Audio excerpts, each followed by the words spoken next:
आदरणीय मेरे प्रिय दोस्तों और भक्तों, श्री भक्तमाल के वृतांत से आज फिर एक बार श्री नामदेव जी के बारे में आपको उनके वृतांत यानी कि एकादशी व्रत के प्रति उनकी क्या निष्ठा थी उसके बारे में यह वृतांत आया है। दोस्तों, यह वृतांत श्री भक्तमाल के पन्ना नंबर 387 यानी कि 387 पर मौजूद है। आप चाहें तो देख सकते हैं।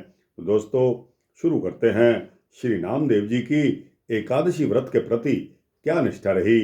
आइए दोस्तों, वैसे तो कोई भी भक्त इस भक्तमाल में जिनके नाम लिखित हैं उनके प्रति किसी को भी कोई शक शुबा नहीं है। और खासकर दोस्तों, भक्त नामदेव जो कि भगवान के साथ इस प्रकार रहते थे कि जिस प्रकार वह भगवान के सगे भाई हों। तो दोस्तों, कितनी ग्रेटनेस है, कितनी इनकी भक्ति है, जो कि भगवान भी प्रभावित होकर इनका साथ हर जगह भगवान ने दिया। तो दोस्तों, इसी प्रकार का यह वृतांत आता है कि उनकी एकादशी व्रत के प्रति क्या निष्ठा थी। तो आइए बिना समय गवाए इस वृतांत को शुरू करते हैं। दोस्तों, यह एक सूक्ष्म वृतांत है जो 7-8 मिनट का होने वाला है। अतः आपसे विनती है कि बने रहिए इस वृतांत के अंत तक। दोस्तों, एक बार की बात है कि भगवान के मन में ऐसी उमंग उठी कि श्री नामदेव जी की एकादशी व्रत की निष्ठा का परिचय ले लिया जाए। ऐसा विचार करके श्री भगवान एक अत्यंत दुर्बल ब्राह्मण का रूप धारण करके एकादशी व्रत के दिन श्री नामदेव जी के पास पहुंचते हैं और बहुत ही दीन बनकर उन्होंने अन्न मांगना शुरू किया और कहा कि मैं बहुत भूखा हूं और कई दिनों से मुझे भोजन नहीं मिला है, आप कुछ अन्न दे दीजिए। तब श्री नामदेव जी ने कहा कि आज तो एकादशी है, दूध फलाहार आदि कर लीजिए, अन्न तो दूंगा नहीं। प्रातःकाल जितनी इच्छा हो उतना अन्न ले लेना। दोनों अपनी अपनी बात पर बड़ा भारी हठ कर बैठे। इस बात का शोर चारों ओर फैल गया। लोग इकट्ठे हो गए और श्री नामदेव जी को समझाने लगे कि इस भूखे ब्राह्मण पर क्रोध क्यों करते हो, आप ही मान जाओ, तुम इसे कुछ अन्न दे दो। तब श्री नामदेव जी नहीं माने। दिन के चौथे प्रहर के बीतने पर उस भूखे ब्राह्मण देव ने इस प्रकार पैर फैला दिए कि मानो वो मर गए हों। गांव के लोग श्री नामदेव जी के भाव को नहीं जानते थे। अतः उन लोगों ने श्री नामदेव जी के सिर ब्राह्मण हत्या लगा दी और उनका समाज से बहिष्कार करने लगे। परंतु नामदेव जी इस बात से बिल्कुल भी विचलित और चिंतित नहीं हुए। अपने नियम के अनुसार जागरण और कीर्तन करते हुए श्री नामदेव जी ने सारी रात बिता दी। प्रातःकाल चिता बनाकर उस ब्राह्मण के मृतक शरीर को गोद में लेकर उस पर बैठ गए कि हत्यारे शरीर को न रखकर प्रायश्चित स्वरूप उसे भस्म कर देना ही उत्तम है। उसी समय भगवान प्रकट हो गए और मुस्कुराकर कहने लगे कि मैंने तो तुम्हारी परीक्षा ली थी, तुम्हारी एकादशी व्रत की सच्ची निष्ठा मैंने देख ली है। वह मेरे मन को बहुत ही अच्छी लगी, मुझे बहुत ही सुख प्राप्त हुआ। इस प्रकार दर्शन देकर परमपिता परमात्मा अंतर्ध्यान हो गए। लोगों ने जब यह लीला देखी और सुनी तो श्री नामदेव जी के चरणों में आकर गिर गए और प्रीतिमय चरित्र देखकर सभी भक्त हो गए। दोस्तों, एक बार एकादशी की रात्रि को जागरण कीर्तन हो रहा था। भगवत भक्तों को बहुत प्यास लगी। तब श्री नामदेव जी जल लाने के लिए नदी पर गए। प्रेत भय से दूसरों का जाने का साहस नहीं हुआ। श्री रामदेव जी को आया देखकर महाविकराल रूपधारी प्रेतराज अपने साथियों सहित आकर चारों ओर फेरी लगाने लगा। उसका स्वरूप एवं उसकी माया देखकर श्री नामदेव जी तनिक भी भयभीत नहीं हुए। उसे अपने इष्ट का ही स्वरूप माना और उन्होंने फेंट से झांझ निकालकर तत्काल एक पद गाया और प्रणाम किया। भगवान तो बड़े ही दयालु हैं, प्रेत रूप न जाने कहाँ चला गया।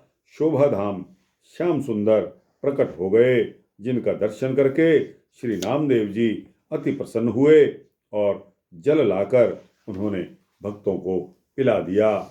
दोस्तों, यह इतना दिल, इतना साहस, इतना कलेजा रखने वाले श्री नामदेव जी ऐसी परिस्थितियों में भी बिल्कुल नहीं घबराए। दोस्तों, यह वृत्तांत यहाँ हिंदी में तो समाप्त होता है, लेकिन प्रियादास जी ने इस घटना का वर्णन अपने कवित्त में जिस प्रकार किया है, उस कवित्त को सुनाना जरूरी समझता हूँ। दोस्तों, 8 लाइनों का यह कवित्त है, जिसका सार पूरी इस वर्णन, जिस वृत्तांत का वर्णन इस कवित्त में आ जाएगा। अतः आपसे विनती है कि इस कवित्त को अवश्य ध्यान लगाकर सुनना। तो आइए शुरू करते हैं। कियो रूप ब्राह्मण को दूसरो निपट अंग भयो, ये रंग व्रत परिचय को लीजिए। भई एकादशी अन्न मांगत, बहुत भूखो आज तो, ना दे हो भोर चाहो जितो दीजिए। कर्यो हठ भारी मिली दो ताको शोर पर्यो, समझावे नाम देव या को कहा खीजिए। बीते जाम 4 मरे रहे यो, पसार पाँव भाव पै ना जाने, दई हत्या नहीं छीजिए। रच के चिंता को विप्र गोद लेके बैठ जाए दियो, मुस्काए में परीक्षा लीनी तेरी है। देख सो सच्चाई सुखदाई मन भाई मेरे, भय अंतर ध्यान पर पाए प्रीति हेरी है। जागरण मांझ हरि भक्तन को प्यास लगी, गए लैन जल प्रेत आन कीनी फेरी है। फेंटते निकास ताल गायो पद तत्काल, बड़े कृपाल रूप धर्यो छवि ढेरी है। दोस्तों, एक बार की बात है कि नामदेव जी ने जंगल में पेड़ के नीचे रोटियां बनाई। भोजन बनाकर लघु शंका करने चले गए। लौट कर देखते हैं तो एक कुत्ता मुख में रोटी दबाए हुए भागा जा रहा था। आपकी घी की कटोरी उठाई आपने और उसके पीछे दौड़ने लगे, यह पुकारते हुए कि हे प्रभु, ये रोटी तो रूखी हैं, आप रूखी रोटी ना खाएं, मुझे घी चुपड़ लेने दें और उसके पश्चात ही भोग लगाएं। भगवान उस कुत्ते के शरीर से ही प्रकट हो गए अपने चतुर्भुज रूप में। नामदेव उनके चरणों पर गिर पड़े। पंजाब में वारकरी पंथ के एक प्रकार से नामदेव जी ही आदि प्रचारक हैं। दोस्तों, इसको एक बार पुनः रिपीट कर रहा हूँ। पंजाब में वारकरी पंथ है। वारकरी पंथ के एक प्रकार से नामदेव जी ही आदि प्रचारक रहे हैं। अनेक लोग उनकी प्रेरणा से भक्ति के पावन पथ में प्रवृत्त हुए। 80 वर्ष की अवस्था में संवत 1407 विक्रमी में नश्वर देह त्याग कर भक्त नामदेव जी परम धाम में पधारे। दोस्तों, ऐसे भक्त को कोटि कोटि नमन, ऐसे प्रभु प्रेमी को जो अपने मन में, जिसके दिल में प्रभु के प्रति अथाह भक्ति और प्रेम हो। दोस्तों, ऐसे भक्त को कोटि कोटि नमन। दोस्तों, भक्त नामदेव जी का यह संपूर्ण वृत्तांत मैंने 2-3 एपिसोड में YouTube पर लोड किया है।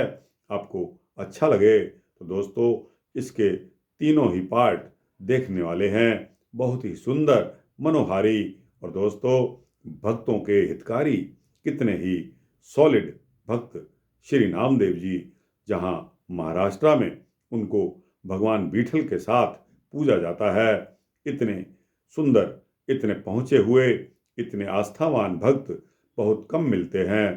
तो दोस्तों, यह वृत्तांत यहाँ समाप्त होता है। आपको अच्छा लगे तो इसको लाइक और शेयर अवश्य करिए। अपने कमेंट्स बॉक्स में जाकर अपनी राय अवश्य दीजिए। इस चैनल को सब्सक्राइब करेंगे तो आपको इसी तरह के सूक्ष्म भक्ति वृत्तांत मिलते रहेंगे। जय भक्त नामदेव जी, जय भक्त शिरोमणि भक्त नामदेव जी की।